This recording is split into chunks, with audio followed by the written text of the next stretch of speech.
कभी कभी भक्ति करने का मन ही नहीं करता, लेकिन क्या उस वक्त नाम जपने का या भगवान को भजने का कोई फायदा है? आप में से बहुत सारे लोगों का यह सवाल होगा। इस सवाल का जवाब बहुत ही सुंदर तुलसीदास जी ने दिया है। एक बार तुलसीदास जी से भी किसी ने यही सवाल पूछ लिया कि ऐसे बेमन के नाम जपने का कोई फायदा है तुलसीदास जी?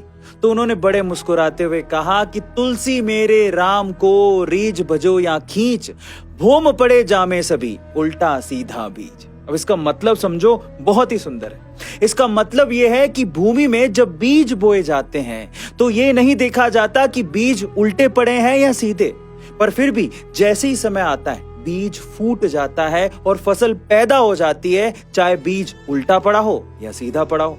इसी प्रकार नाम सुमिरन कैसे भी करो, चाहे मन से करो या बेमन से करो, उसके सुमिरन का फल अवश्य आपको मिलता है। हमारे शरीर में ज्यादातर बीमारियां वात, पित्त और कफ दोषों के असंतुलन से होती हैं। पर कौन सा दोष हमारे शरीर में असंतुलित है, ये सिर्फ लक्षण देख के ही बताया जा सकता है। देखिए, आयुर्वेद कहता है कि हमारा शरीर और मन 3 दोषों वात, पित्त और कफ से बना है, और ये 3 दोष वात, पित्त और कफ 5 तत्वों से बना है। वात की बात कर लेते हैं। जैसे कि वात बना है वायु और आकाश तत्वों से, इसलिए यदि वात असंतुलित होता है तो आपको त्वचा और खोपड़ी पर सूखापन, तेजी से वजन घटना, ठंडे हाथ और पैर, अतिरिक्त गैस, सूजन और कब्ज, जोड़ों में दर्द, नींद की कमी, ये सब लक्षण दिखेंगे। पित्त आग और पानी से मिलकर बना है, और अगर ये असंतुलित है तो आपको एसिडिटी और अल्सर, अधिक पसीना आना, त्वचा पर चकत्ते, आंखों में जलन और शरीर में गर्मी, बहुत अधिक बाल झड़ना,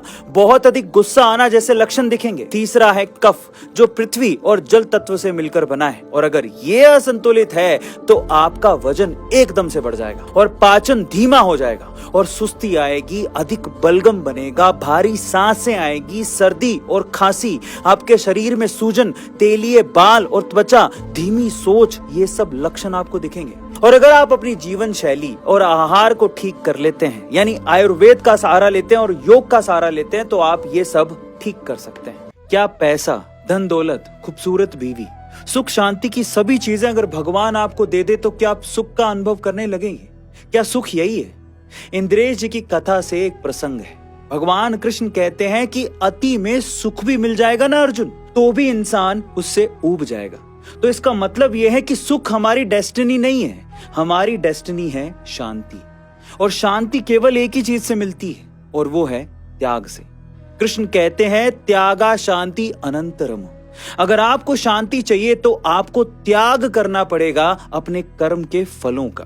गीता के अध्याय 5 के श्लोक 12 में भी यही कहते हैं कृष्ण भगवान। वो कहते हैं युक्तः कर्म फलम त्यक्त्वा शांति मा प्रोति नेष्टि किम अयुक्तः काम कारेन फले सक्तो निबध्यते। अर्थात कर्म योगी अपने समस्त कर्म फलों को भगवान को अर्पित कर चिरकालिक शांति प्राप्त कर लेते हैं, जबकि वे जो काम युक्त होकर निजी स्वार्थों से प्रेरित होकर कर्म करते हैं, वो लोग बंधनों में पड़ जाते हैं, क्योंकि वो कर्म फलों में आसक्त होकर कर्म करते हैं।